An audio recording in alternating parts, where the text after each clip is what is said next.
हमने एक प्रोग्राम लिखना है जिसमें हमने ग्रॉस अमाउंट यूज़र से लेनी है और उसी ग्रॉस अमाउंट को फिर आउटपुट स्क्रीन पे भी शो करना है। इनकम टैक्स को भी, ग्लोबल लाइफ इंश्योरेंस को, पेंशन प्लान, हेल्थ इंश्योरेंस और नेट सैलरी को आफ्टर टैक्स डिडक्शन। हम एक डाटा टाइप लेंगे इंटीजर और इसमें स्टोर करवाएंगे सैलरी को, सैलरी वेरिएबल। सी आउट जो कि यूज़ होता है to show output on the screen, और डबल कोट्स में जो भी लिखा जाएगा वो एज इट इज़ प्रिंट हो जाएगा आउटपुट स्क्रीन पे। हम लिखेंगे एंटर ग्रॉस अमाउंट। उसके बाद सी इन यूज़ होता है to take input from the user. इधर ग्रॉस अमाउंट में यूज़र ने जो भी वैल्यू एंटर की है वो स्टोर हो जाएगी सैलरी में।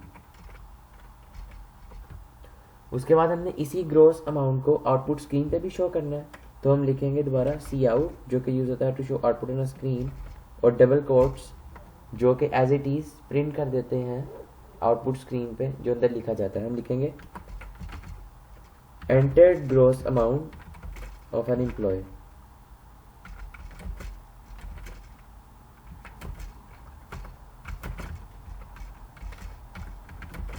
इन रुपीज़। ये डबल लेस देन के बाद जो भी वेरिएबल लिखा जाएगा तो उस वेरिएबल में जो भी वैल्यू स्टोर होगी वो एज इट इज़ आउटपुट पे प्रिंट हो जाएगी। जिस तरह अगर हम इधर सैलरी लिखेंगे तो सैलरी में इनपुट जो भी किया गया यूज़र की तरफ से ग्रॉस अमाउंट वो एज इट इज़ प्रिंट हो जाएगी आउटपुट पे। उसके बाद double less than endl. Endl का मतलब है नेक्स्ट लाइन। एंडल सेम वही काम करता है जो बैकस्लैश एन करता है, मतलब नेक्स्ट लाइन। उसके बाद हमने इनकम टैक्स कैलकुलेट करना है, तो हम एक वेरिएबल डिक्लेयर करवाएंगे इनकम टैक्स का। अब इनकम टैक्स जो है वो can be in float. Income tax can be in float, so इसको हम डिक्लेयर करवाएंगे फ्लॉट में इनकम टैक्स।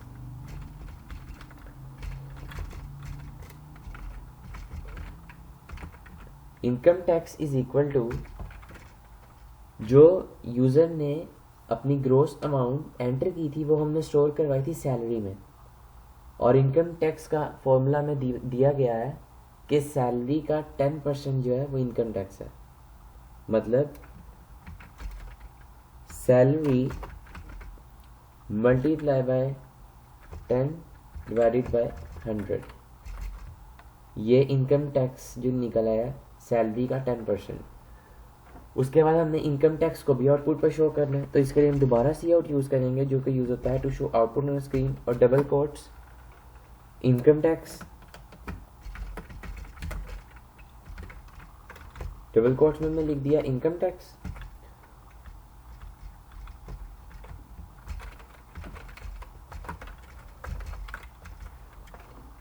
इसके बाद हम डबल लेस, और इसके बाद हम दोबारा उसी वेरिएबल को लिखेंगे जो हम वैल्यू इधर शो करना चाहते हैं। जिस तरह मैंने ऊपर भी बताया कि डबल लेस देन सैलरी, तो सैलरी में जो भी वैल्यू स्टोर है वो एज इट इज़ प्रिंट हो जाएगी enter gross amount of an employ के बाद।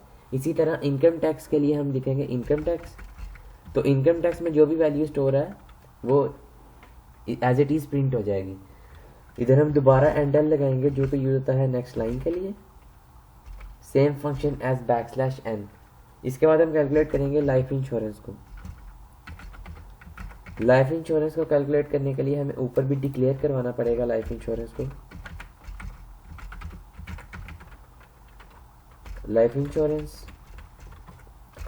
इंश्योरेंस के 2.75% of gross amount is life insurance. So हम लिखेंगे सैलरी जो कि हमारी ग्रॉस अमाउंट है मल्टीप्लाई बाय 2.75 डिवाइडेड बाय 100, ये हमारी लाइफ इंश्योरेंस कैलकुलेट होगी। अब हमने लाइफ इंश्योरेंस को भी जिस तरह आउटपुट पे शो करना है तो हम सी आउट यूज़ करेंगे जो कि यूज़ होता है to show output in a screen. इधर हम लिखेंगे life insurance double less than, इधर अब हम लिखेंगे लाइफ इंश्योरेंस। इधर लाइफ इंश्योरेंस लिखने से जो वैल्यू लाइफ इंश्योरेंस में स्टोर है वो एज इट इज़ प्रिंट हो जाएगी आउटपुट पे। और एंडल नेक्स्ट लाइन के लिए।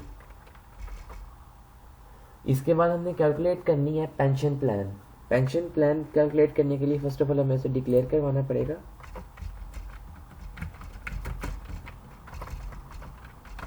पेंशन प्लान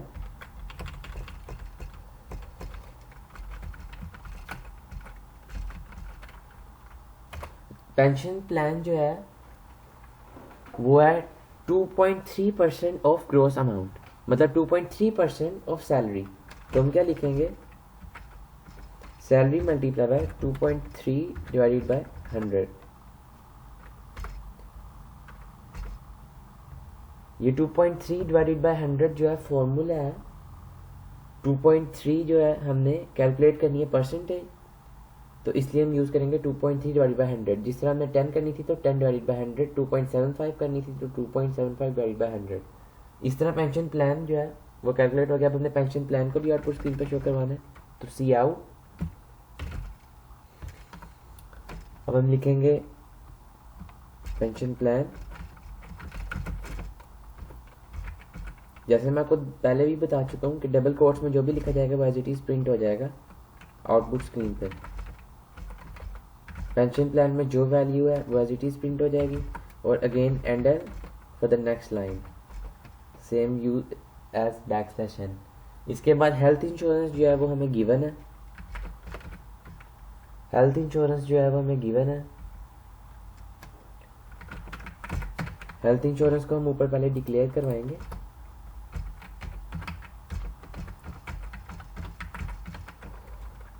और हेल्थ इंश्योरेंस हमें वैल्यू गिवन है which is 200।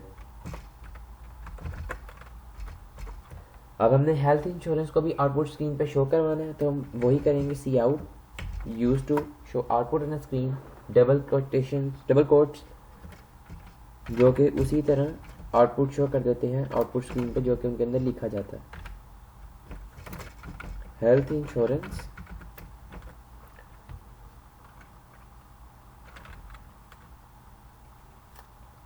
Double less then और दोबारा हेल्थ इंश्योरेंस। हम पहले हेल्थ इंश्योरेंस को ऊपर डिक्लेयर करवा चुके हैं, तो हेल्थ इंश्योरेंस में जो भी वैल्यू स्टोर होगी वो एज इट इज प्रिंट हो जाएगी आउटपुट स्क्रीन पे। और एंडल दोबारा फॉर द नेक्स्ट लाइन। अब हमारी लास्ट चीज रह गई है net salary.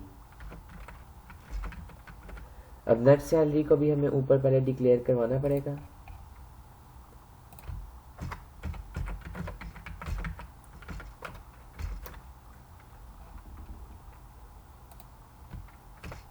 Net salary is equal to, हमने जो है ये life insurance, pension plan, health insurance और नेट सैलरी इनको इसलिए फ्लोट में डिक्लेयर करवाया है क्योंकि इनके जो परसेंटेजेस है वो भी फ्लोट पॉइंट्स में गिवन है।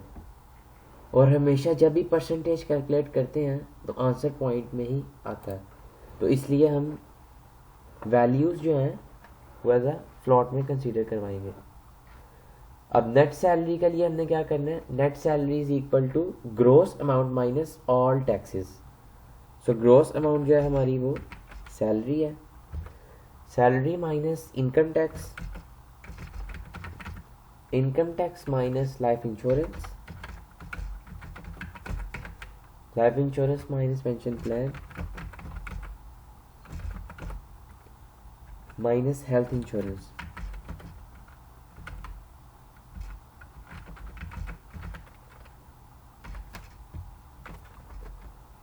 उसके बाद हमें नेट सैलरी को भी आउटपुट पे शो करवाना है जो कि आई है net salary after tax deductions. So हम क्या करेंगे, सी आउट जो कि यूज होता है to show output, double quotes use होते हैं to print as it is on the output. अच्छा, नेट सैलरी हमारी निकली है after tax deduction, after tax deduction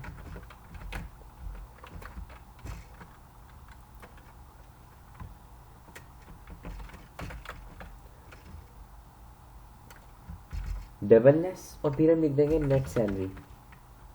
तो जो वैल्यू नेट सैलरी पे स्टोर है वो एज इट इज प्रिंट हो जाएगी आउटपुट पे। और again endl for the next line, return 0. Return 0 is used to ensure that our program is ended. Now our program is completed, so we have to run and check.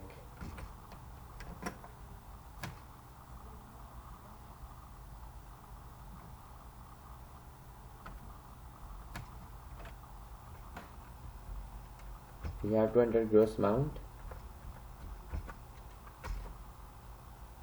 and this is our entered gross amount of an employee, income tax, life insurance, pension plan, health insurance, net salary after tax deductions.